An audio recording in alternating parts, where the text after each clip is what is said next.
ایک ہفتے پہلے بارات گیٹ سے لوٹی ہے، مگر ذرا فرق نہیں پڑا اس کو۔ کیسی پھتر دل لڑکی ہے، روئی تک نہیں۔ ارے پھتر دل نہیں ہے، بے حس کہو بے حس۔ باپ بستر پر پڑا ہے اور اسے نوکری کی پڑی ہے۔ میں تو حیران ہوں کہ ایسی لڑکیوں کے دل کس چیز کے بنے ہوتے ہیں۔ اپنے کولیگز کی یہ زہریلی سرگوشیاں سنتی مہا کے قدم ایک پل کو کوریڈور میں رکے ضرور تھے، مگر اس کے چہرے پر کسی قسم کے تاثرات نہیں ابھرے تھے۔ اس نے اپنا سفید آنچل کندھے پر درست کیا اور بالکل سپاہ چہرے کے ساتھ اپنے کیبن کی طرف بڑھ گئی۔ وہ غزنوی کارپوریشن میں پچھلے 2 سال سے بطور جونیئر آئی ٹی اینالسٹ کام کر رہی تھی۔ اس کے دل پر گھوسا ضرور پڑا تھا، مگر وہ جانتی تھی کہ اس وقت اس کے آنسوؤں سے زیادہ اس کے گھر والوں کو اس کی تنخواہ کی ضرورت ہے۔ جبکہ اسی کوریڈور کے دوسری طرف سے میٹنگ روم کی جانب بڑھتے سرمد پاشا کے قدم ان سرگوشیوں کو سن کر بے ساختہ ٹھہر گئے تھے۔ اس کی عقابی نگاہوں نے سامنے سفید آنچل میں لپٹی مومی چہرے والی اس لڑکی کو دیکھا تھا، جس کی آنکھوں میں ایک عجیب سی ویرانی اور سرد مہری تھی۔ سرمد پاشا 32 سالہ خوبرو اور انتہائی روبدار شخص تھا۔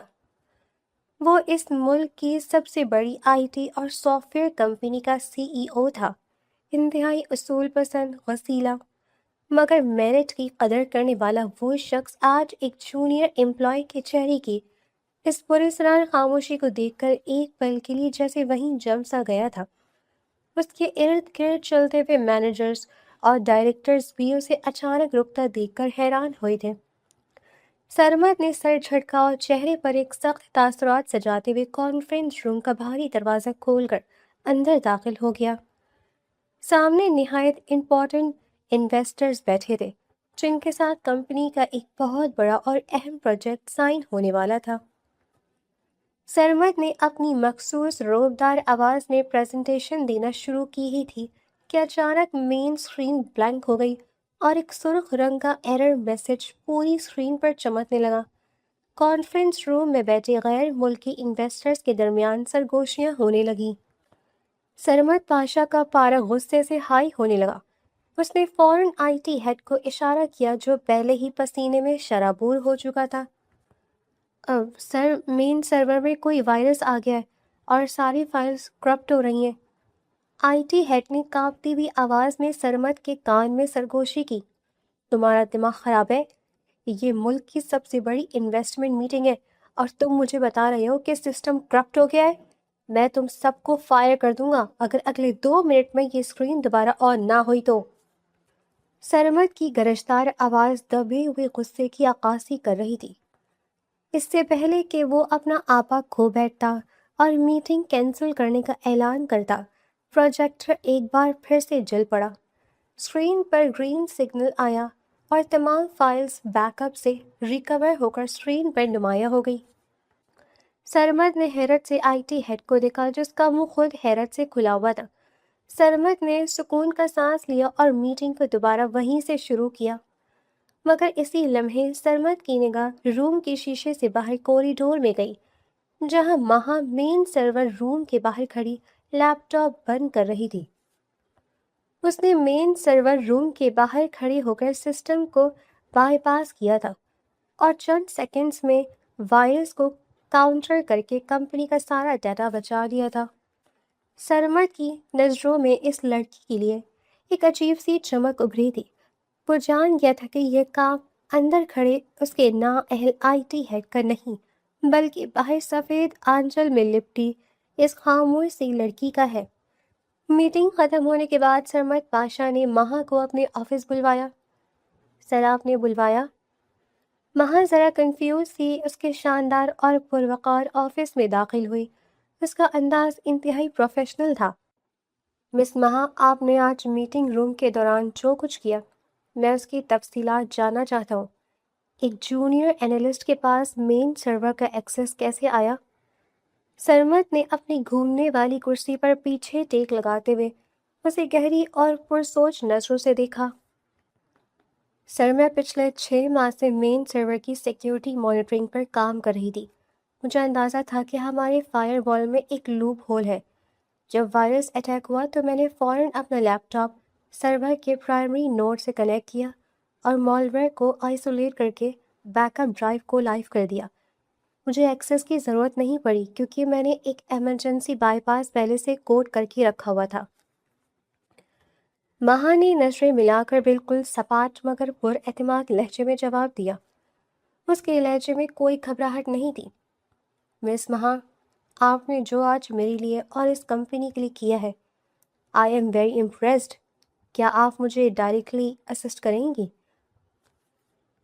یعنی بطور اسٹریٹجک ایڈوائزر جو کمپنی کے پیچیدہ معاملات اور فائنینشیل رپورٹس میں میرے ساتھ کام کرے؟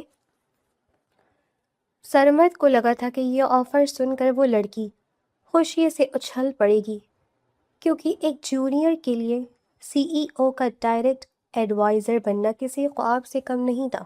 السلام علیکم آر یوٹیوب فیملی، کیسے ہیں آپ؟ Welcome to your favourite channel. آج کی کہانی بہت ہی زبردست ہے۔ کہانی کا آغاز ہی ایسا ہے جہاں پر ایک چھوٹے سے قدم نے بہت کچھ تبدیل کر دیا تھا۔ اگر آپ کی زندگی میں بھی ایسا ہوا ہے کہ ایک چھوٹی سی بات نے بہت بڑی تبدیلی پیدا کر دی ہو تو ہمیں ضرور بتائیے گا اور ویڈیو کے آخر تک ہمارا ساتھ دیجیے گا۔ چینل کو سبسکرائب بھی کر لیں۔ آئیں کہانی کو دیکھتے ہیں۔ مگر مہا نے نظریں اٹھائیں اور بالکل اسی سپاٹ لہجے میں کہا، سر، مجھے آپ کی یہ آفر منظور ہے، مگر میری 2 شرائط ہیں۔ پہلی شرط یہ ہے کہ میری تنخواہ ڈبل ہوگی، اور دوسری یہ ہے کہ مجھے اپنے والد کی میڈیکل ایمرجنسی کے لیے 3 ماہ کی تنخواہ ایڈوانس چاہیے۔ سرمد اس کی اس بے باکی جرات پر حیران رہ گیا۔ آج تک کسی امپلائی کی ہمت نہیں ہوئی تھی کہ وہ سرمد بادشاہ کے سامنے اپنی شرائط رکھے۔ وہ اسے چند لمحوں تک بغور دیکھتا رہا۔ اس کے مومی چہرے پر بکھرا درد اور آنکھوں کی تخن چیخ چیخ کر بتا رہی تھی کہ یہ لڑکی کسی بہت بڑے کرب سے گزر رہی ہے۔ ڈیل ڈن مس مہا، کل صبح سے آپ میرا ڈائریکٹ کام دیکھیں گی اور آپ کا ایڈوانس آج شام تک آپ کے اکاؤنٹ میں ٹرانسفر ہو جائے گا۔ یو میں لیو ناؤ۔ سرمد نے ایک فائل پر سائن کرتے ہوئے کہا تو مہا نے بالکل ہلکا سا اسباق میں سر ہلایا اور مڑ کر آفس سے باہر نکل گئی۔ سرمد کافی دیر تک شیشے کے دروازے کے پاروں سے جاتا دیکھتا رہا۔ آفس سے واپسی پر مہا تھکی ہاری گھر پہنچی تو گھر میں ایک عجیب سی اداسی اور ماتم جیسی خاموشی چھائی ہوئی تھی۔ گھر کا ہر کونا جیسے کسی صدمے کی گواہی دے رہا تھا۔ مہا اندر آتے ہی سیدھا اپنی ماں کی پاس گئی جو صحن میں بیٹھی تسبیح پڑھ رہی تھی۔ امی، ابو کی طبیعت کیسی ہے؟ دوائی دی تھی انہیں وقت پر؟ مہا نے اپنا بیگ چارپائی پہ رکھتے ہوئے تھکی ہوئی آواز میں پوچھا۔ رقیہ بیگم نے آنکھیں صاف کرتے ہوئے درد بھری لہجے میں کہا، تھوڑی دیر پہلے ہی سوئے ہیں وہ۔ دوائی تو دے دی تھی مگر ان کی آنکھوں کی بے بسی مجھ سے دیکھی نہیں جاتی۔ اور بیٹا، تم اتنی جلدی کام پر کیوں چلی گئی؟ ابھی کچھ ہی تو دن گزرے ہیں اس منحوس واقعے کو خاندان والے، محلے والے لوگ طرح طرح کی باتیں بنائیں گے۔ لڑکی کی بارات دروازے سے واپس چلی جائے اور وہ اگلے ہفتے نوکری پر چلے جائے، لوگ جینے نہیں دیں گے میری بچی۔ امی، لوگوں کا کام ہے باتیں بنانا۔ کیا وہ لوگ آ کر ابو کے علاج کا خرچ اٹھائیں گے؟ کیا وہ محلے والے ہمارے گھر کا راشن پورا کریں گے؟ اگر نہیں تو پھر مجھے ان کی باتوں سے کوئی فرق نہیں پڑتا۔ آپ یہ بتائیں، بھائی کہاں ہے؟ کیسا رہا ان کا انٹرویو؟ مہا نے انتہائی سرد مہری سے کہا۔ اس کی آواز میں ایک ایسا ٹھہراؤ تھا جو وقت سے پہلے میچور ہونے والے انسانوں میں ہوتا ہے۔ پتہ نہیں بیٹا، وہ تو صبح سے گھر ہی نہیں آیا۔ ہمنا نے اتنی کالز کی اسے مگر وہ کالز بھی نہیں اٹھا رہا۔ میں تو اتنی پریشان ہو رہی ہوں کہ اسے کہیں کوئی نقصان نہ پہنچ گیا ہو۔ اس کا غصہ ویسے ہی بہت تیز ہے۔ رقیہ بیگم روحان سی ہو گئی۔ اسی دوران گھر کا بیرونی دروازہ کھلا اور مہا کا بڑا بھائی زین ہاتھ میں ایک پرانی سی فائل پکڑے تھکا ہوا اور بکھرے بالوں کے ساتھ گھر میں داخل ہوا۔ اس کے چہرے پر گہری مایوسی چھائی ہوئی تھی۔ بھائی، انٹرویو تو دن میں تھا، آپ اتنی دیر سے کیوں آئے ہیں؟ میں اور امی کتنا پریشان ہو رہے تھے۔ مہا نے فوراً آگے بڑھ کر اسے سہارا دیتے ہوئے پوچھا۔ زین صوفے پر گرتے ہوئے جھنجھلا کر اور انتہائی تلخ لہجے میں بولا، اتنے ریجیکشنز کے بعد گھر آنے کی ہمت ہی نہیں ہوتی مہا۔ ہمت ٹوٹ چکی ہے میری۔ آج پھر مجھے اس کمپنی نے یہ کہہ کر ریجیکٹ کر دیا کہ میرا پچھلا ریکارڈ خراب ہے، اور تم جانتی ہو یہ سب کس کا کیا دھرا ہے؟ یہ سب اس ولید کی چال ہے۔ اس نے صرف میری جاب نہیں چھینی، اس نے میرا کریئر تباہ کر دیا ہے۔ ہمنا جو کچن سے پانی کا گلاس لے کر آئی تھی غصے سے بولی، بھائی ولید بھائی نے جو ہمارے ساتھ کیا ہے نا، اس کا حساب انہیں اللہ دے گا۔ میں تو پہلے دن سے کہی تھی کہ ان کے ارادے ٹھیک نہیں ہیں۔ کون سے ارادے؟ وہ ایک گھٹیا اور مکار انسان تھا۔ ہم سب اندھے ہو گئے تھے جو بچپن کی منگنی کے نام پر اس پر بھروسہ کر بیٹھے۔ ہمارے باپ کے دوست کا بیٹا تھا نا، ہمیں لگا کہ وہ ہمارے ساتھ کبھی دھوکہ نہیں کرے گا، مگر شہر جا کر سی اے کیا کر لیا، اس کی تو نیت ہی بدل گئی۔ سین نے غصے سے دیوار پر مکہ مارتے ہوئے کہا، نیت تو اسی دن بدل گئی تھی زین، جب اسے اس بڑے بزنس مین کی بیٹی سائرہ کا رشتہ آیا تھا۔ اس نے سائرہ سے شادی کرنے کے لیے ہی یہ ساری سازش رچی تھی۔ جس دن ولید کی بارات ہمارے دروازے پر آئی تھی، اس کے گھر والوں نے اچانک 50 لاکھ روپے کیش کا مطالبہ یوں ہی نہیں کر دیا تھا۔ وہ جانتے تھے کہ افتخار صاحب ایک مڈل کلاس آدمی ہے، وہ 50 لاکھ نہیں دے سکیں گے۔ یہ محض بارات واپس لے جانے کا ایک گھٹیا بہانہ تھا، اور اسی صدمے نے تمہارے ابو کو برین ہیمریج کر دیا۔ وہ فالج کا شکار ہو کر اسی دن بستر پر گر گئے۔ رقیہ بیگم پھوٹ پھوٹ کر رونے لگی۔ ان کے الفاظ میں ایک ماں کا درد اور بیوی کی بے بسی شامل تھی۔ امی، جو ہونا تھا ہو گیا۔ وہ بارات گیٹ سے واپس گئی۔ اچھا ہوا کہ میری زندگی اس مکار انسان کے ساتھ نہیں جڑی۔ میں نے آج اپنے باس سے ابو کے علاج کے لیے ایڈوانس رقم کا مطالبہ کیا ہے۔ کل ہی ہم انہیں ایک اچھے ہسپتال شفٹ کر رہے ہیں۔ بھائی، آپ کو پریشان ہونے کی ضرورت نہیں۔ جب تک آپ کو جاب نہیں ملتی، یہ گھر میں چلاؤں گی۔ ماں نے اپنے آنسو نگلتے ہوئے انتہائی مضبوط اور حتمی لہجے میں کہا۔ اس نے اپنے دل پر ایک ایسا خول چڑھا دیا تھا جسے توڑنا اب کسی کے بس میں نہیں تھا۔ رات کافی بھیگ چکی تھی۔ آسمان پر ہلکی ہلکی بوندا باندی شروع ہو چکی تھی جب سرمد پاشا اپنی مہنگی گاڑی سے اتر کر اپنے شاندار اور پرتعیش گھر میں داخل ہوا۔ اس کا گھر کسی محل سے کم نہیں تھا، مگر وہاں کی خاموشی کاٹنے کو دوڑتی تھی۔ وہ سیدھا ڈائننگ روم کی طرف گیا جہاں وسیع ڈائننگ ٹیبل پر اس کی والدہ تکریم بیگم اس کا انتظار کر رہی تھی۔ وہ ایک انتہائی شفیق، باوقار اور سلجھی ہوئی خاتون تھیں۔ ان کے چہرے پر ایک ممتا بھری مسکراہٹ تھی جو سرمد کو دیکھتے ہی اور گہری ہو گئی۔ سرمد، آج پھر تم نے اتنی دیر کر دی۔ میں کب سے تمہارا انتظار کر رہی ہوں۔ آؤ بیٹھو، کھانا لگواتی ہوں۔ تکریم بیگم نے خود اپنے ہاتھوں سے اس کے لیے پلیٹ تیار کرتے ہوئے کہا، موم، میں نے آپ سے کتنی بار کہا ہے کہ آپ میرا انتظار مت کیا کریں۔ کمپنی میں آج کل بہت کام ہے۔ ایک بڑا کارپوریٹ مرجر ہونے والا ہے جس کی وجہ سے مجھے دیر ہو جاتی ہے۔ سرمد نے ٹائی ڈھیلی کرتے ہوئے کہا اور کرسی پر بیٹھ گیا۔ بیٹا، تم بزنس میں اتنا الجھ گئے ہو کہ اپنا گھر بسانا ہی بھول گئے ہو۔ میری عمر اب کتنی رہ گئی ہے؟ میں چاہتی ہوں کہ اب کوئی اس گھر کی رونق بنے، کوئی ایسی لڑکی آئے جو اس بڑے سے گھر کی خاموشی کو ختم کرے۔ تکریم بیگم نے انتہائی پیار سے اس کے بالوں میں ہاتھ پھیرتے ہوئے اس کی شادی کا پرانا موضوع ایک بار پھر چھیڑ دیا۔ سرمد نے پانی کا گلاس ہونٹوں سے لگایا اور ہلکی سی مسکراہٹ کے ساتھ بولا، موم، مجھے کوئی ایسی شو پیس نہیں چاہیے جس کے ساتھ میں دو لفظ بھی ڈھنگ کے نہ بول سکوں۔ آج کل کی لڑکیاں صرف پارٹیز، شاپنگ اور اسٹیٹس تک محدود ہیں۔ میں کوئی ڈیکوریشن پیس نہیں لانا چاہتا اس گھر میں۔ مجھے ایک ایسی جیون ساتھی چاہیے جس کا دماغ چلتا ہو، جو مشکل میں گھبرانے کے بجائے میری ڈھال بنے، جس کی آنکھوں میں ایک خودداری ہو، جو میرے شانہ بشانہ کھڑی ہو سکے۔ ایسی لڑکیاں بھی دنیا میں موجود ہیں سرمد، جو باوقار بھی ہیں اور بہادر بھی۔ بس ان تک پہنچنے کے لیے نظر چاہیے۔ تم ایک بار ہاں کرو، میں خود تمہارے لیے ایسی ہی لڑکی ڈھونڈوں گی جو تمہارے معیار پر پوری اترے۔ تکریم بیگم نے پرامید لہجے میں کہا۔ سرمد خاموش ہو گیا۔ اچانک اس کے ذہن میں اس لڑکی کا چہرہ ابھرا، سفید آنچل، مومی رنگت، آنکھوں میں بے پناہ درد مگر لہجے میں غضب کا اعتماد۔ سرمد کو یاد آیا کہ کس طرح اس نے ایک اکیلے اتنا بڑا کرپٹ سسٹم ٹھیک کر دیا تھا۔ ماہا کا وہ سبات چہرہ اور سرمد کی آنکھوں میں جھانک کر بات کرنے کا انداز اسے مسلسل ڈسٹرب کر رہا تھا۔ سرمد پاشا، جس نے زندگی میں کبھی کسی لڑکی کو مڑ کر نہیں دیکھا تھا، آج ایک جونیئر امپلائی کے بارے میں سوچنے پر مجبور ہو گیا تھا۔ وہ جاننا چاہتا تھا کہ اس سرد لڑکی کے پیچھے آخر کون سا کڑوا ماں سے چھپا ہے جس نے اسے اتنا پتھر دل بنا دیا ہے؟ اگلی صبح غزنوی کارپوریشن کا ماحول معمول سے زیادہ چوکنا اور مصروف تھا۔ ماہ آج اپنے پرانے جونیئر کیبن کے بجائے سرمد پاشا کے پرائیویٹ آفس سے ملحقہ اسٹریٹجک ایڈوائزر کے شاندار کیبن میں موجود تھی۔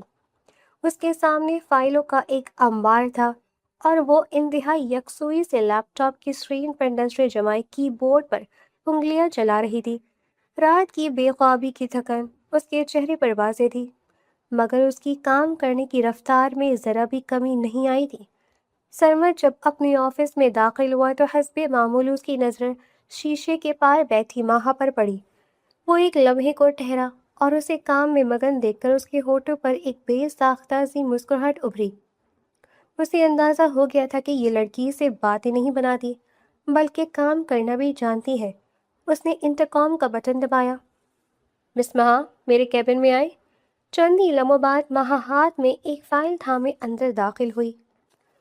اس کا سفید آنچل انتہائی سلیقے سے پن اپ تھا اور چہرے پر وہی سنجیدگی تھی۔ سر، آپ نے بلایا؟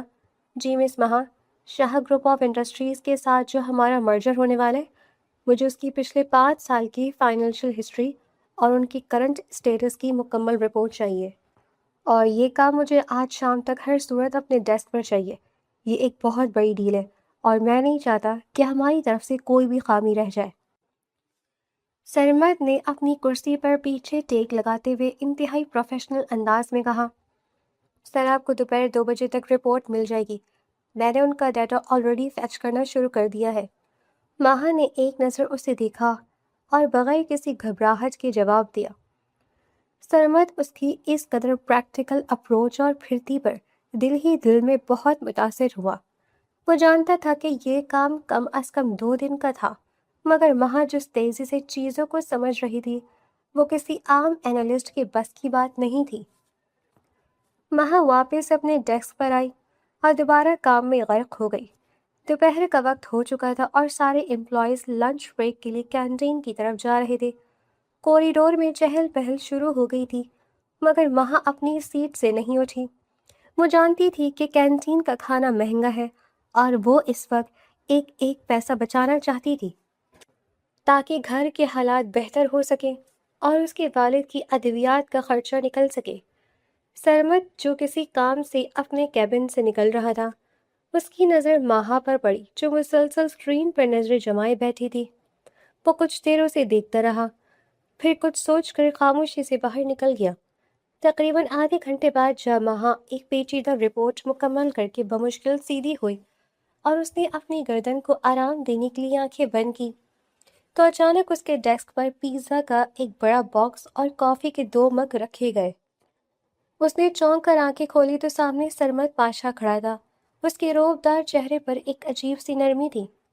لنچ بریک ختم ہونے والا ہے مس مہا، اور آپ ابھی تک اسکرین میں گھسی ہوئی ہیں۔ کیا غزنوی کارپوریشن نے آپ کو بھوکا رہنے کے پیسے دیے ہیں؟ سرمد نے ڈیسک کے سامنے پڑی کرسی کھینچتے ہوئے کہا، نہیں سر، بس یہ کام مکمل ہونے والا تھا، اور ویسے بھی مجھے بھوک نہیں ہے، میں گھر جا کر کھا لوں گی۔ ماہا نے ہلکی سے ہچکچاہٹ کے ساتھ جھوٹ بولا اور فائل سمیٹنے لگی۔ مس مہا، میرا اصول ہے کہ میں اکیلے کھانا نہیں کھاتا، اور اس وقت پورے فلور پر آپ کے علاوہ کوئی نہیں ہے جو مجھے کمپنی دے سکے۔ یہ باس کا آرڈر ہے، لیپ ٹاپ بند کریں اور کھانا کھائیں۔ سرمد کا لہجہ حتمی تھا جس میں انکار کی کوئی گنجائش نہیں تھی۔ ماہا خاموشی سے کرسی پر بیٹھ گئی۔ سرمد نے پیزا کا سلائس اٹھایا اور کافی کا مگ اس کی طرف سرکایا۔ ماہا نے ہچکچاتے ہوئے کافی کا گھونٹ بھرا تو ایک عجیب سی راحت محسوس ہوئی۔ اس نے کن اکھیوں سے سرمد کو دیکھا جو بالکل نارمل انداز میں لنچ کر رہا تھا۔ آپ ہمیشہ اتنی خاموش رہتی ہیں یا پھر مجھ سے ڈرتی ہیں؟ سرمد نے پیزے کا سلائس پلیٹ میں رکھتے ہوئے اچانک پوچھا۔ ڈرتی تو میں کسی سے بھی نہیں ہوں سر، بس مجھے فضول بولنے کی عادت نہیں ہے۔ انسان کو اتنا ہی بولنا چاہیے جتنی ضرورت ہو۔ ماہا نے نظریں جھکائے سپاٹ لہجے میں جواب دیا، اچھی بات ہے، لیکن کبھی کبھی انسان کو اپنے اندر کے غبار کو نکال دینا چاہیے، ورنہ وہ اندر ہی اندر انسان کو کھوکھلا کر دیتا ہے۔ آپ کی پرفارمنس بہت شاندار ہے مس مہا، مگر میں چاہتا ہوں کہ آپ تھوڑا ریلیکس بھی کیا کریں۔ اتنا کام انسان کو مشین بنا دیتا ہے۔ سرمد نے اس کی آنکھوں میں دیکھتے ہوئے انتہائی گہرے لہجے میں کہا۔ مہا نے ایک گہری سانس لیا اور کافی کا مگ ٹیبل پر رکھتے ہوئے بولی، سر جب انسان پر ذمہ داریوں کا پہاڑ ٹوٹتا ہے تو اسے مشین بننا ہی پڑتا ہے، ورنہ یہ بے رحم دنیا اسے کچل کر آگے نکل جاتی ہے۔ میرے پاس تھکنے یا ریلیکس کرنے کا کوئی آپشن موجود نہیں ہے۔ سرمد اس کی اس تلخ اور حقیقت پسندانہ جواب پر لاجواب ہو گیا۔ اسے شدت سے محسوس ہو رہا تھا کہ اس لڑکی نے زندگی کی بہت کڑوی حقیقتوں کا سامنا کیا ہے۔ سرمد کی یہ خاموش فکر اور اس کا احساس ماہا کے دل میں ایک اندیکھی سی ہلچل پیدا کر رہا تھا۔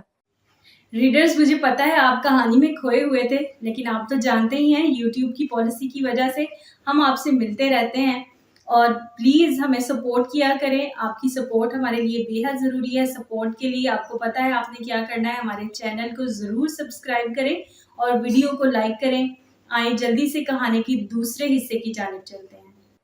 اس نے آج تک صرف لوگوں کی مطلب پرستی اور خود غرضی دیکھی تھی، خاص طور پر اس حادثے کے بعد تو اس کا مردوں کی ذات پر سے اعتبار ہی اٹھ چکا تھا۔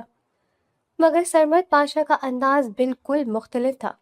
اس میں ایک عجیب سا تحفظ اور احترام تھا جو مہا کی جمی ہوئی برف کو اندر ہی اندر پگھلانے لگا تھا۔ چند دن تیزی سے گزر گئے اور آخر کار وہ دن آ گیا جب کمپنی ایک بہت بڑے کارپوریٹ مرجر کی طرف جا رہی تھی۔ شاہ گروپ آف انڈسٹریز کے ساتھ یہ مرجر غزنوی کارپوریشن کی تاریخ کا سب سے بڑا معاہدہ تھا۔ سرمد نے میٹنگ سے پہلے مہا کو اپنے کیبن میں بلایا اور اسے وہ تمام فائنینشیل رپورٹس چیک کرنے کو دی جو اس نے پچھلے چند دنوں میں تیار کی تھیں۔ مس مہا، شاہ گروپ کے چیئرمین شاہ صاحب پرانے اور تجربہ کار انسان ہیں، لیکن میں نے سنا ہے کہ انہوں نے حال ہی میں ہی اپنی کمپنی کا نیا فائنینشیل ڈائریکٹر کسی ینگ لڑکی کو لگایا ہے۔ وہ لوگ آج فائنینشیلز پر بہت سخت سوالات کریں گے۔ آپ کو میٹنگ میں میرے دائیں طرف بیٹھنا ہے اور ہر ڈیٹا پر نظر رکھنی ہے۔ سرمد نے اپنی ٹائی کی نوٹ درست کرتے ہوئے اسے بریف کیا۔ آپ بے فکر رہیں سر، میں نے ان کے پچھلے 5 سالوں کی بیلنس شیٹس کا کچا چھٹا نکال لیا ہے۔ ان کے سوالوں کا جواب میں فیکٹس کے ساتھ دوں گی۔ مہا نے پر اعتماد انداز میں فائل بند کرتے ہوئے کہا اور سرمد کے ساتھ کانفرنس روم کی طرف چل پڑی۔ کانفرنس روم میں شاہ صاحب اپنی ٹیم کے ساتھ پہنچ چکے تھے۔ سرمد نے مسکرا کر ان سے ہاتھ ملایا اور اپنی سیٹ پر بیٹھ گیا۔ مہا نے اپنا لیپ ٹاپ آن کیا اور پروجیکٹر کنیکٹ کرنے لگی۔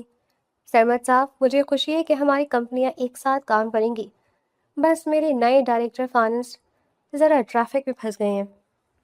وہ بس آتے ہی ہوں گے۔ دراصل میری اکلوتی بیٹی کی ابھی شادی ہوئی ہے تو میں نے اپنے داماد کو ہی ڈائریکٹر بنا دیا ہے۔ بہت قابل اور تیز دماغ لڑکا ہے۔ شاہ صاحب نے قہقہہ لگاتے ہوئے کہا، کوئی بات نہیں شاہ صاحب، ہم انتظار کر لیتے ہیں۔ سرمد نے شائستگی سے جواب دیا۔ مہا کا دھیان اپنی رپورٹس پر تھا، وہ شاہ صاحب کی باتوں پر بالکل بھی متوجہ نہیں تھی۔ اسی لمحے کانفرنس روم کا بھاری شیشے کا دروازہ کھلا اور ایک شخص اندر داخل ہوا۔ اس نے مہنگا 3 پیس سوٹ پہنا ہوا تھا اور چہرے پر ایک عجیب سی رونق تھی۔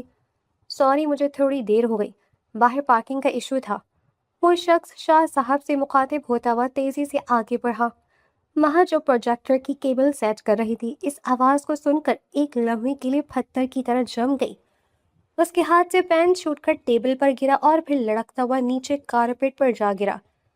اس کی سانسیں جیسے حلق میں ہی اٹک گئی تھی۔ اس نے دھڑکتے دل اور کانپتے ہاتھوں کے ساتھ دھیرے سے سر اٹھا کر سامنے دیکھا۔ وہ ولید تھا، اس کا سابقہ منگیتر، وہ شخص جس نے بارات والے دن 50 لاکھ کی ڈیمانڈ کر کے اس کے باپ کو فالج کے بستر پر پہنچا دیا تھا اور اس کے گھر کو برباد کر دیا تھا۔ ولید کی نظر جیسے ہی مہا پر پڑی، اس کے قدم بھی ایک پل کے لیے رکے۔ وہ اسے اس قدر بڑی کمپنی کے کانفرنس روم میں دیکھ کر حیران ہوا تھا، مگر پھر اگلے ہی لمحے اس کے چہرے پر ایک طنزیہ اور زہریلی مسکراہٹ ابھر آئی۔ اس نے ایک نظر مہا کے لباس اور اس کے سفید آنچل کو دیکھا، پھر سینہ چوڑا کر کے سرمد کے سامنے والی کرسی پر بیٹھ گیا۔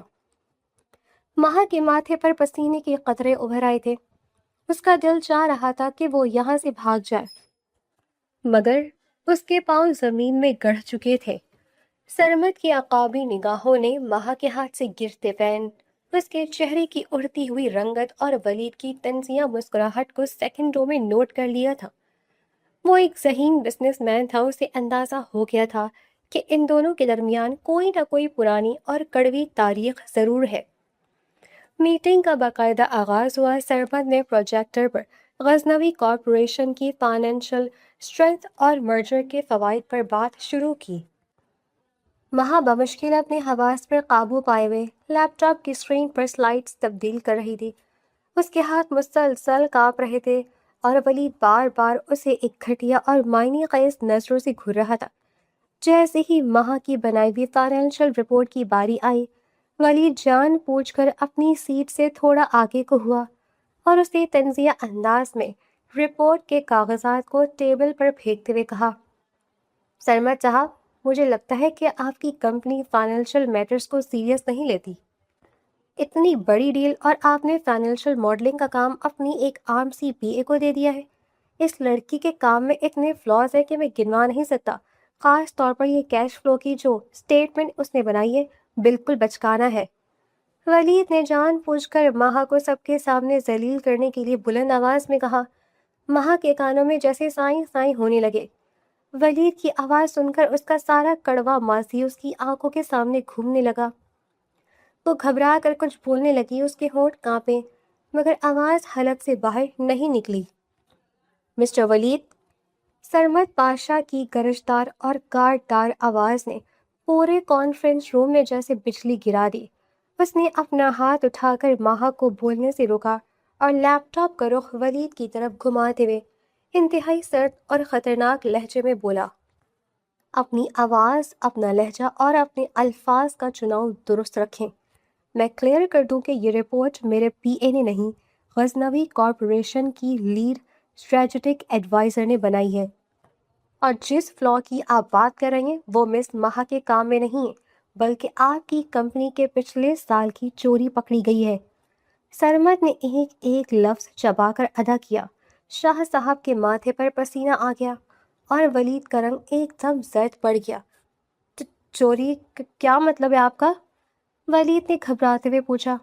سرمد نے ایک قاتلانہ مسکراہٹ کے ساتھ اسکرین کی طرف اشارہ کیا اور گرج کر بولا، آپ نے اپنی بیلنس شیٹ میں جو کروڑوں کی لائبلٹیز کو چھپا کر انہیں ایسنس کے طور پر شو کیا تھا، مس مہا نے رات دن جاگ کر ان کھاتوں کو ڈی کوڈ کیا ہے۔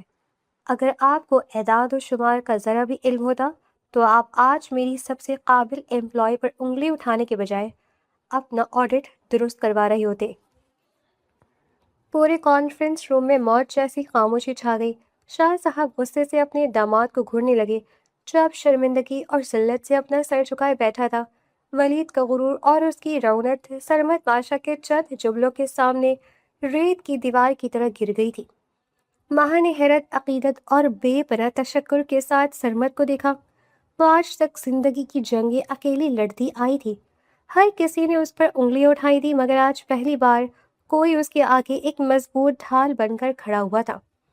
سرمد کی اس قدر بے باک اور کھلی حمایت پر مہا اندر تک ہل گئی تھی، اور اس لمحے اسے لگا جیسے سرمد پاشا نے صرف ولید کا غرور نہیں توڑا بلکہ اس کے دل پر جمی برسوں پرانی برف کو بھی ہمیشہ کے لیے پگھلا دیا ہے۔ پورے کانفرنس روم میں موت جیسی خاموشی چھائی ہوئی تھی۔ ولید سر جھکائے وہاں سے نکل گیا جبکہ مہا کے دل کی دھڑکنیں ابھی تک بے ترتیب تھیں۔ میٹنگ ختم ہونے کے بعد جب سب انویسٹرز چلے گئے تو سرمد نے مہا کو وہیں رکنے کا اشارہ کیا۔ مس مہا، میں جانتا ہوں کہ پرسنل سوال پوچھنا میرا حق نہیں ہے، مگر آج جس طرح آپ اس شخص کو دیکھ کر گھبرائی تھی اور جس طرح اس نے آپ کو ٹارگٹ کرنے کی کوشش کی ہے، مجھے اندازہ ہے کہ کوئی نہ کوئی بات ضرور ہے۔ سرمد نے انتہائی سنجیدگی اور ایک عجیب سے تجسس کے ساتھ اس کی آنکھوں میں دیکھتے ہوئے پوچھا۔ مہا نے ایک گہری سانس لی، اس کے ہاتھ اب بھی ہلکے ہلکے کانپ رہے تھے۔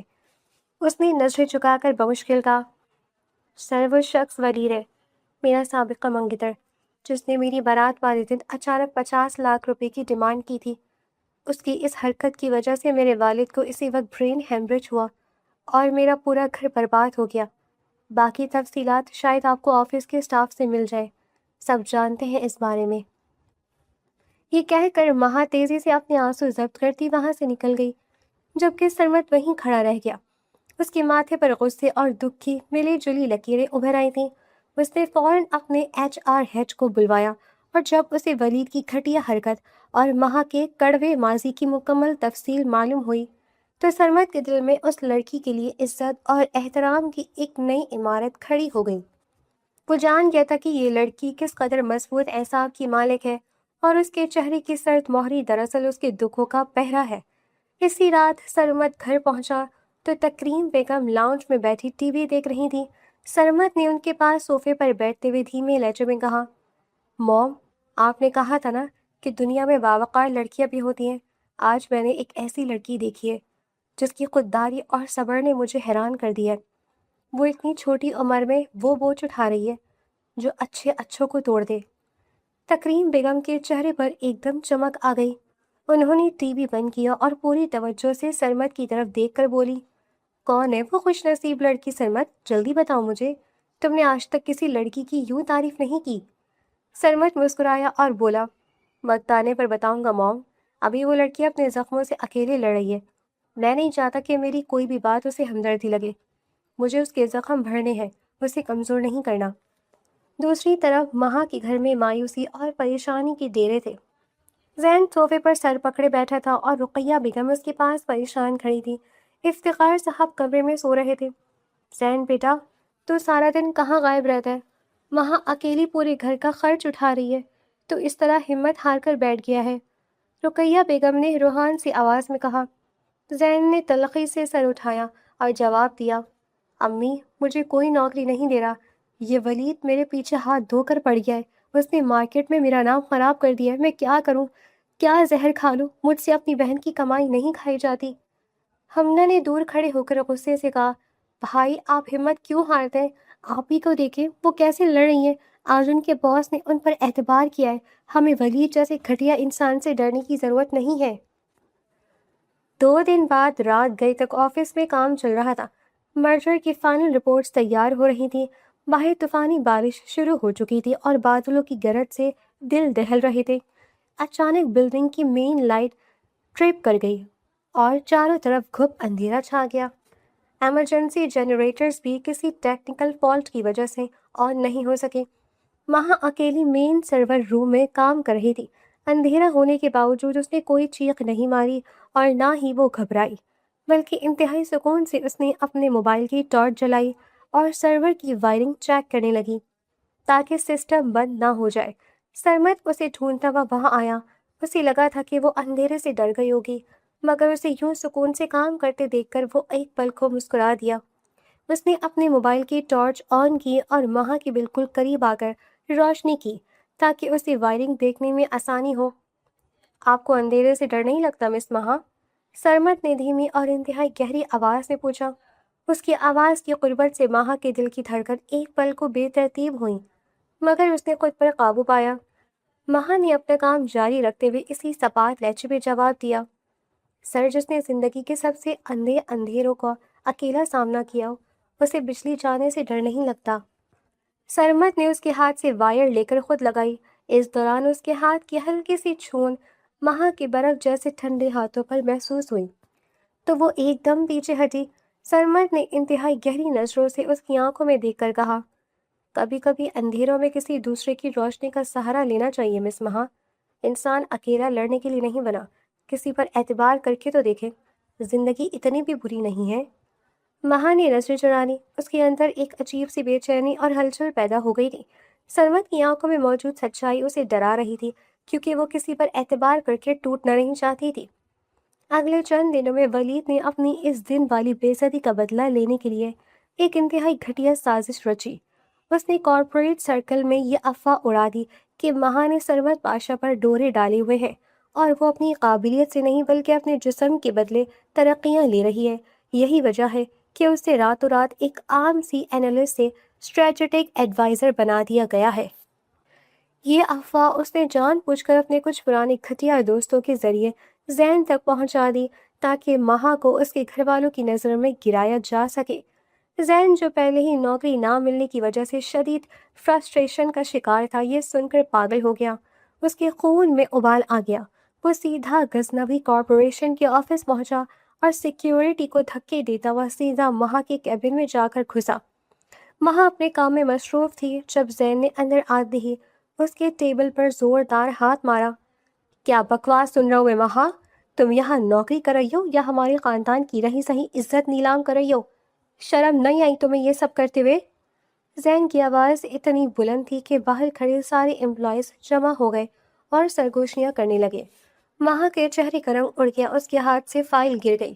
اس نے گھبرا کر کہا، بھائی آپ کیا کہہ رہی ہیں؟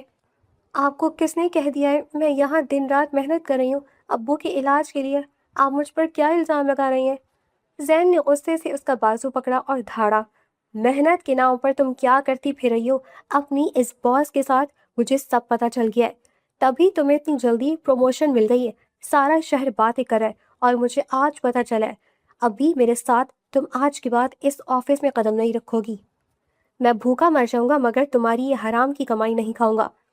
مہا اس تہمت پر ٹوٹ کر بکھر گئی۔ اس کی آنکھوں سے پہلی بار بے بسی کے آنسو جھلک پڑے۔ وہ جو پتھر بن چکی تھی اپنے ہی بھائی کے منہ سے یہ غلیظ لفظ سن کر کرچی کرچی ہو گئی۔ اسی لمحے سرمد بادشاہ کی گرجدار آواز گونجی، زین صاحب اپنی زبان کو لگام دیں اور میری امپلائی کا بازو چھوڑیں۔ سرمد کا چہرہ غصے سے سرخ ہو رہا تھا۔ وہ چلتا ہوا اندر آیا اور زین کا ہاتھ جھٹک کر مہا کو اپنے پیچھے کر لیا۔ اس کی آنکھوں میں خون اتر آیا تھا۔ یہی ہے نا وہ؟ مجھے سب معلوم ہو گیا ہے کہ اندر کیا چل رہا ہے۔ زین نے غصے سے سرمد کی طرف دیکھا۔ سرمد نے انتہائی سنجیدہ اور کاٹدار لہجے میں کہا، مجھے اندازہ ہے کہ آپ کو یہ بکواس کس نے بتائی ہے۔ وہ ولید جو خود ایک مکار انسان ہے، جس نے آپ کے باپ کو بستر پر پہنچایا اور آپ اس کی پھیلائی ہوئی باتوں میں آ کر اپنی اس بہن پر تہمت لگا رہے ہیں جس نے اپنا سب کچھ آپ لوگوں کے لیے قربان کر دیا۔ یہاں کھڑا ہر شخص اس لڑکی کی کردار اور اس کی قابلیت کی گواہی دے سکتا ہے۔ زین صاحب آپ کو تو ناز ہونا چاہیے اپنی بہن پر جس نے اتنے بڑے سسٹم کو اکیلے سنبھالا ہوا ہے، اور آپ کسی گھٹیا انسان کی باتوں میں آ کر اس کی محنت کو داغدار کر رہے ہیں۔ سرمد کے الفاظ اتنے پر اسرار اور سچے تھے کہ زین کا غصہ یکدم جھاگ کی طرح بیٹھ گیا۔ اسے اپنی بیوقوفی کا احساس ہونے لگا تھا۔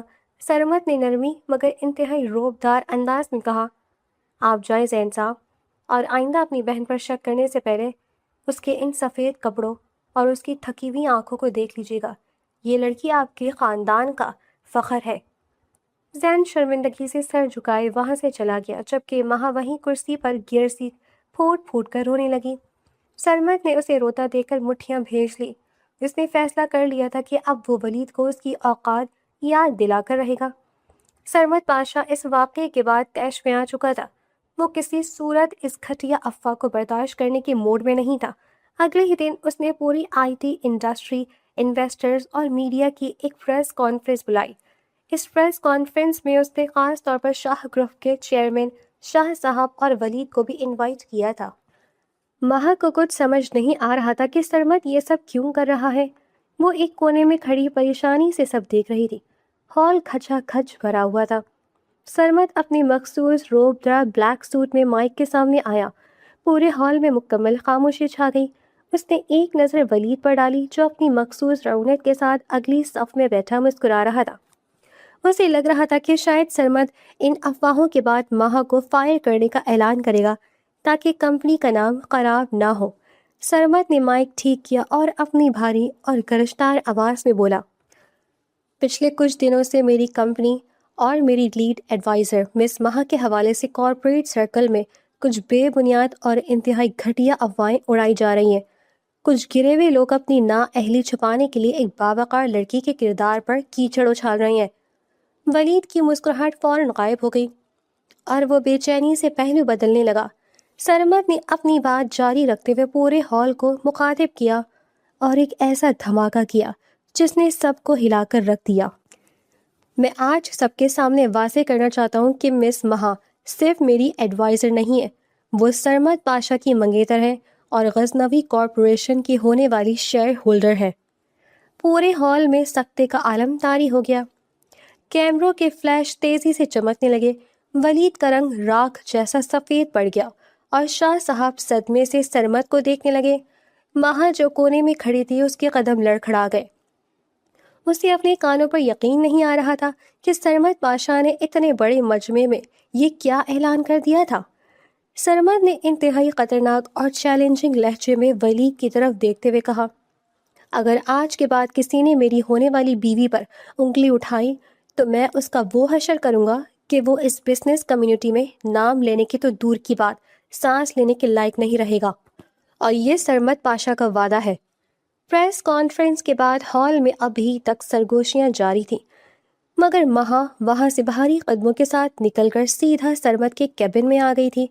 اس کا دل سینے کی پسلیوں سے ٹکرا رہا تھا اور دماغ سائیں سائیں کر رہا تھا۔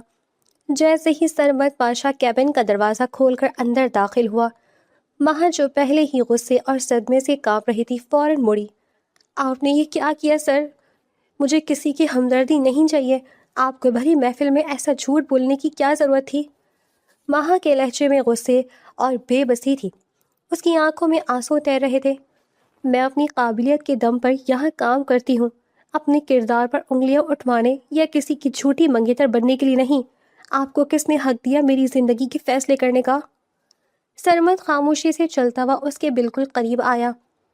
اس کی آنکھوں میں ایک ایسا گہرا ٹھہراؤ تھا جس نے مہا کی دھڑکنوں کو ایک پل کے لیے بے ترتیب کر دیا۔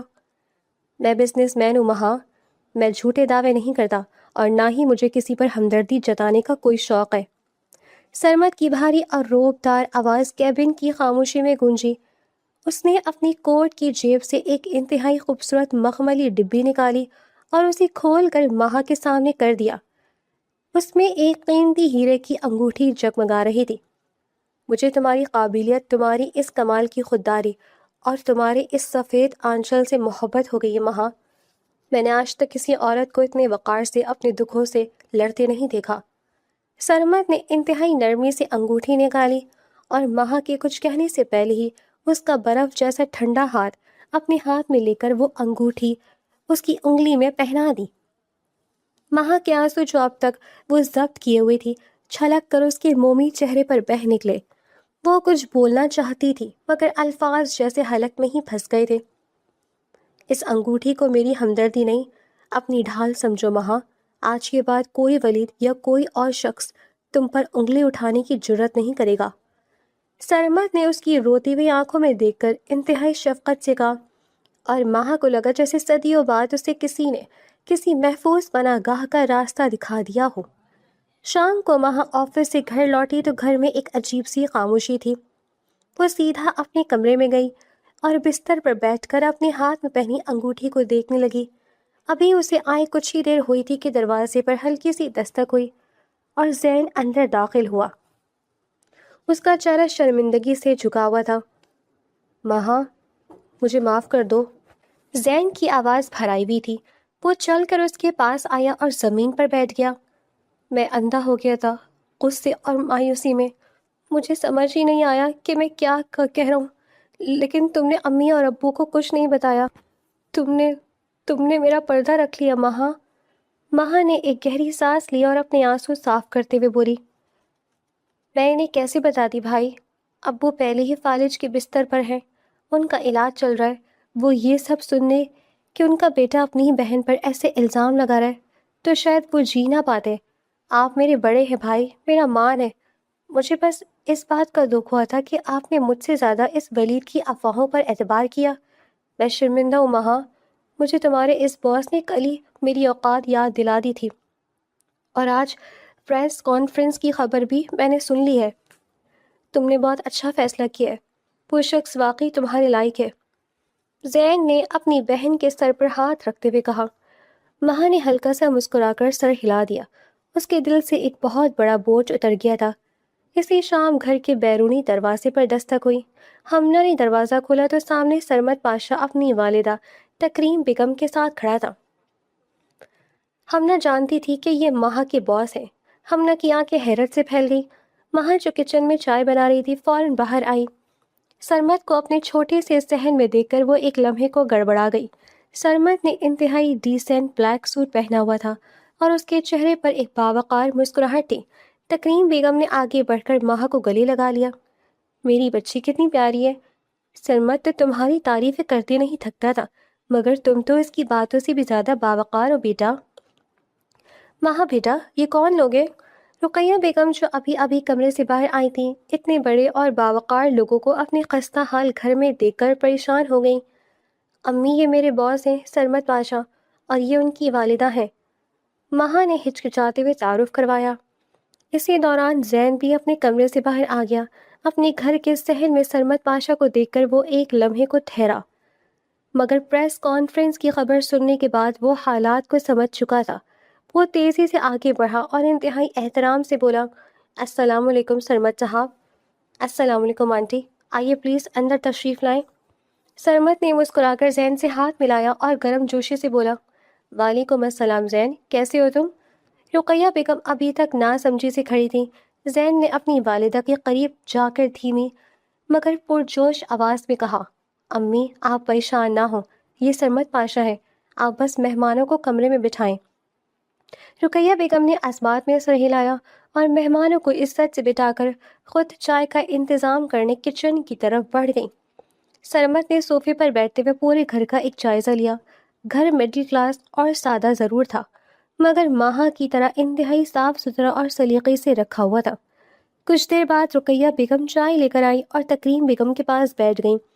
تکریم بیگم نے مسکرا کر رقیہ بیگم کا ہاتھ تھام لیا۔ رقیہ بہن، ہم یہاں کسی رسمی ملاقات کے لیے نہیں آئے۔ تکریم بیگم نے انتہائی شائستگی اور محبت سے بات کا آغاز کیا۔ ہم یہاں آپ کی بیٹی کا ہاتھ اپنے سرمد کے لیے مانگنے آئے ہیں۔ ماہا کی شخصیت میں وہ وقار ہے جس کا ہمیں برسوں سے انتظار تھا۔ رقیہ بیگم کی آنکھوں میں نمی آ گئی۔ انہوں نے ماہا کو دیکھا جو سر جھکائے دروازے کے پاس کھڑی تھی۔ پھر انہوں نے قدرے جھجکتے ہوئے کہا، ہم لوگ ایک شریف اور سفید پوش گھرانے سے تعلق رکھتے ہیں۔ آپ کے اور ہمارے اسٹیٹس میں کافی فرق ہے۔ میری بیٹی کا ماضی بھی ایسا رہا ہے کہ لوگ اب بھی باتیں بناتے ہیں اور باتیں بنانے سے باز بھی نہیں آتے۔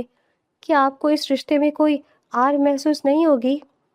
سرمد نے رقیہ بیگم کی طرف دیکھا۔ اس کی آنکھوں میں ایک ایسا سچا اور گہرا اعتماد تھا جس نے رقیہ بیگم کے دل کا سارا بوجھ اتار دیا۔ آنٹی، اسٹیٹس کا فرق صرف سوچ کا ہوتا ہے۔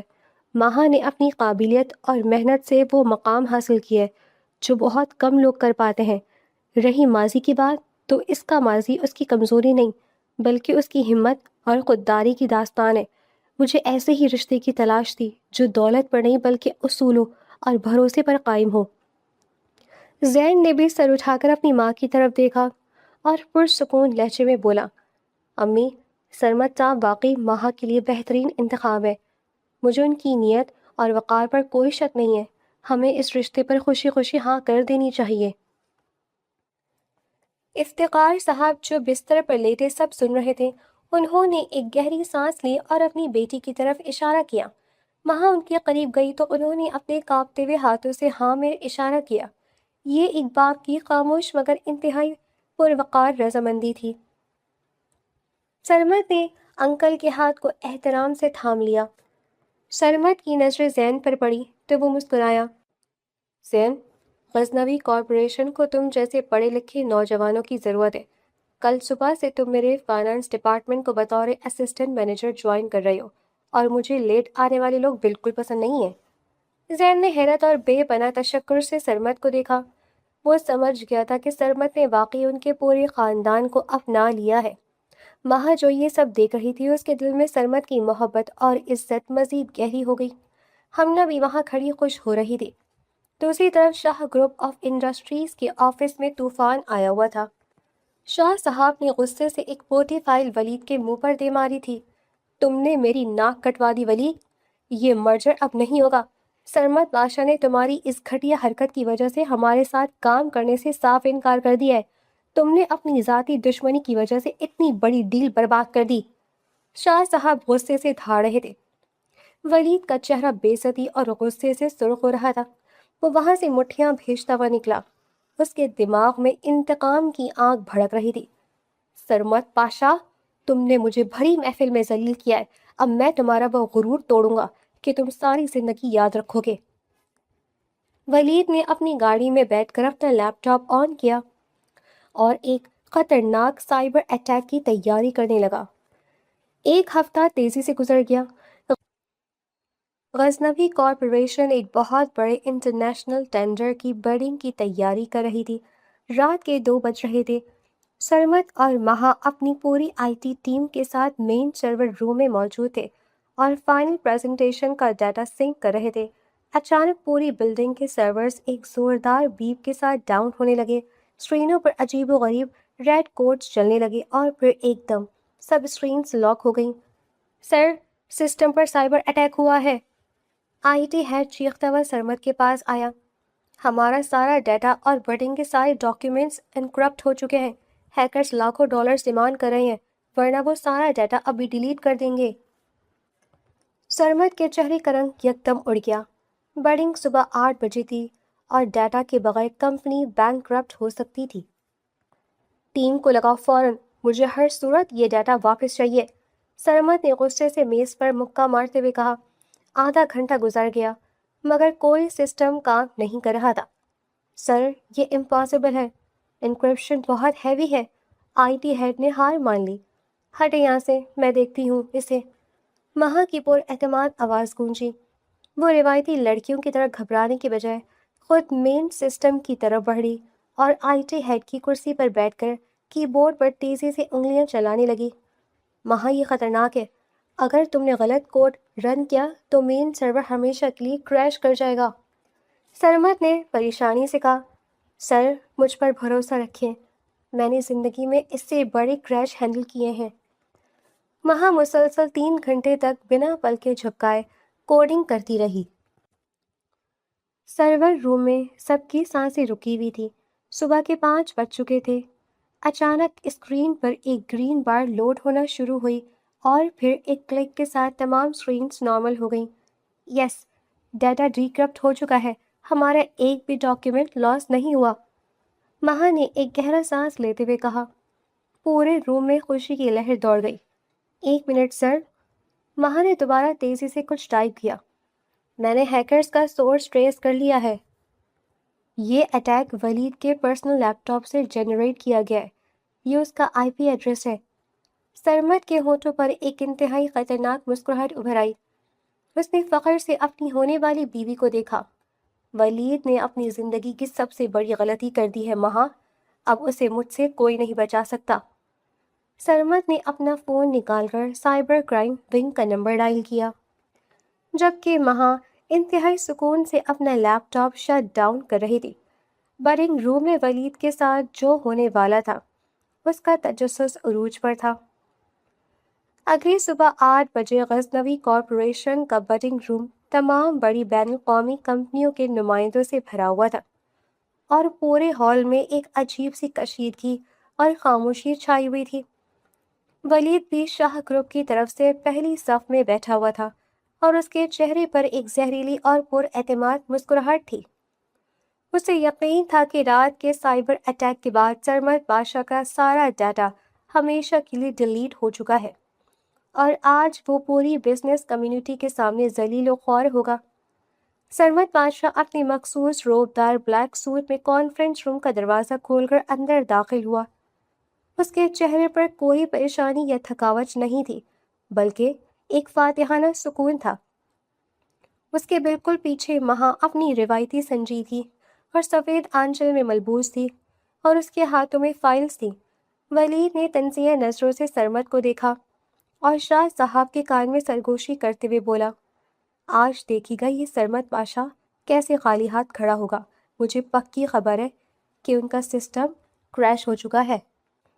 شاہ صاحب نے بھی مسکرا کر اس بات میں سر ہلایا۔ سرمد نے ڈائس پر جا کر اپنا لیپ ٹاپ پروجیکٹر کے ساتھ کنیکٹ کیا اور مہا کو اشارہ کیا۔ مہا نے انتہائی پر اعتماد انداز میں لیپ ٹاپ کا پاس ورڈ انٹر کیا۔ ولید کی مسکراہٹ گہری ہو گئی۔ وہ سرمد کی ناکامی کا تماشا دیکھنے کے لیے بےتاب تھا، مگر جیسے ہی مہا نے انٹر کا بٹن دبایا، اسکرین پر غزنوی کارپوریشن کا تمام ڈیٹا، بلڈنگ کی مکمل تفصیلات اور فیوچر پروجیکشنز انتہائی شاندار اور پروفیشنل طریقے سے نمایاں ہو گئیں۔ ولید کا رنگ یکدم راکھ جیسا سفید پڑ گیا اور اس کے ہاتھ پاؤں ٹھنڈے ہونے لگے۔ وہ بے یقینی سے آنکھیں پھاڑ پھاڑ کر اسکرین کو دیکھنے لگا، کیونکہ یہ بالکل ناممکن تھا۔ اس نے خود انٹرنیشنل ہیکرز کو لاکھوں ڈالرز دیے تھے اور رینسم ویئر اتنا ہیوی تھا کہ دنیا کا کوئی آئی ٹی ایکسپرٹ اسے راتوں رات ڈی کرپٹ نہیں کر سکتا تھا۔ پھر یہ سب کیسے ہو گیا؟ سرمد نے انتہائی پر اعتماد اور گرجدار لہجے میں اپنی بڈنگ پریزنٹیشن مکمل کی اور تمام غیر ملکی انویسٹرز نے کھڑے ہو کر تالیاں بجائیں، اور اسی وقت غزنوی کارپوریشن کے حق میں ٹینڈر کا فیصلہ دے دیا۔ یہ ایک تاریخی جیت تھی اور سرمد بادشاہ ٹینڈر جیت چکا تھا۔ جیسے ہی میٹنگ ختم ہوئی اور لوگ مبارکباد دینے کے لیے آگے بڑھے، کانفرنس روم کا بھاری دروازہ ایک بار پھر کھلا اور پولیس کے ساتھ سائبر کرائم ونگ کے افسران اندر داخل ہوئے۔ پورے ہال میں کھلبلی مچ گئی اور سب حیرت سے دیکھنے لگے۔ سرمد مسکراتا ہوا اپنی جگہ سے آگے بڑھا اور سیدھا ولید کی طرف اشارہ کرتے ہوئے کرشدار آواز میں بولا، آفیسر، یہ ہے وہ شخص جس نے رات کو ہماری کمپنی کے مین سرورز پر خطرناک سائبر اٹیک کروایا تھا تاکہ ہم یہ بڈنگ ہار جائے۔ میری لیڈ ایڈوائزر نے اس کا سارا کچا چھٹا اور ہیکرز کے ساتھ ہونے والی تمام ڈیلز کا ریکارڈ نکال لیا ہے۔ یہ رہی اس کے پرسنل لیپ ٹاپ کی ہسٹری، اس کا آئی پی ایڈریس اور پیسوں کی ٹرانزیکشنز۔ سرمد نے ایک U S B police officer کے ہاتھ میں تھمائی۔ ولید کے پیروں تلے سے زمین نکل گئی۔ وہ گھبرا کر پیچھے ہٹنے لگا اور ہکلاتے ہوئے بولا، یہ جھوٹ ہے، یہ سرمد مجھے پھنسانے کی کوشش کر رہا ہے، میں نے ایسا کچھ نہیں کیا۔ مگر پولیس نے آگے بڑھ کر اسے مضبوطی سے پکڑ لیا اور سب کے سامنے ہتھکڑیاں پہنا دی۔ شاہ صاحب جو ولید کے سسر تھے، غصے اور صدمے سے آگے بڑھے اور ایک زوردار تھپڑ ولید کے منہ پر رسید کیا۔ تم نے میری اور میری کمپنی کی ساری عزت خاک میں ملا دی ولید۔ تم جیسے گھٹیا اور فراڈی انسان کی میری کمپنی اور میری بیٹی کی زندگی میں کوئی جگہ نہیں ہے۔ میں تمہیں ابھی اسی وقت اپنی کمپنی کی ڈائریکٹر شپ سے نکالتا ہوں اور میری بیٹی کا وکیل تمہیں آج شام تک طلاق کے کاغذات بھجوا دے گا۔ ولید ذلت اور رسوائی کی عبرت ناک تصویر بنا وہاں کھڑا تھا۔ اس کا سارا غرور اور تکبر خاک میں مل چکا تھا۔ مہا نے ایک پرسکون نظر اس شخص پر ڈالی جس نے کبھی چند روپوں کی خاطر اس کی زندگی تباہ کرنے کی کوشش کی تھی۔ آج مکافات عمل نے اسے اسی مقام پر لا کھڑا کیا تھا جہاں وہ کسی کو منہ دکھانے کے لائق نہیں رہا تھا۔ پولیس ولید کو گھسیٹتی ہوئی وہاں سے لے گئی اور سرمد نے مہا کی طرف دیکھ کر ایک فخریہ مسکراہٹ کا تبادلہ کیا۔ ایک ہفتے بعد سرمد اور مہا کا نکاح ایک انتہائی پروقار، شاندار مگر سادگی سے بھرپور تقریب میں انجام پایا۔ افتخار صاحب نے ویل چیئر پر بیٹھ کر اپنی بیٹی کو نم آنکھوں کے ساتھ رخصت کیا۔ ان کی طبیعت میں بھی خاصی بہتری آ رہی تھی اور زین نے سرمد کو گلے لگا کر اپنی بہن کی خوشیوں کی ذمہ داری اسے سونپی۔ رخصتی کے بعد جب مہا سرمد کے عالیشان اور محل نما گھر میں پہنچی تو اس کا دل زور زور سے دھڑک رہا تھا۔ تکریم بیگم نے دروازے پر ہی آگے بڑھ کر اپنی بہو کا ماتھا چوما اور اسے انتہائی محبت سے گلے لگا لیا۔ میری بچی، آج تم نے میرے اس سنسان گھر کو مکمل کر دیا ہے۔ میں تمہیں اس گھر میں بہو بنا کر نہیں بلکہ اپنی بیٹی بنا کر لائی ہوں۔ تکریم بیگم کی آواز میں سچی ممتا اور شفقت تھی جس نے مہا کے دل کی ساری گھبراہٹ دور کر دی۔ جیون کے اس نئے سفر میں رقیہ بیگم کی دعائیں اور سرمد کمان آج مہا کی آنکھوں میں خوشی کے آنسو بن کر چمک رہا تھا۔ تکریم بیگم اسے خود اس کے کمرے تک لے کر گئیں۔ کمرہ انتہائی خوبصورتی سے سرخ گلابوں، موتیوں کی لڑیوں اور مدھم روشنیوں سے سجایا گیا تھا جس سے ایک مسحور کن خوشبو آ رہی تھی۔ تکریم بیگم اسے نرم بستر پر بٹھا کر پیار سے اس کے سر پر ہاتھ پھیرتی ہوئی باہر نکل گئی اور دروازہ بند کر دیا۔ کچھ دیر بعد کمرے کا دروازہ دوبارہ کھلا اور سرمد اندر داخل ہوا۔ اس نے اپنا کوٹ اتار کر صوفے پر رکھا اور چلتا ہوا مہا کے بالکل قریب آ کر بیٹھ گیا۔ مہا کی دھڑکنیں بے ترتیب ہونے لگیں اور اس نے حیا سے اپنی نظریں جھکا لی۔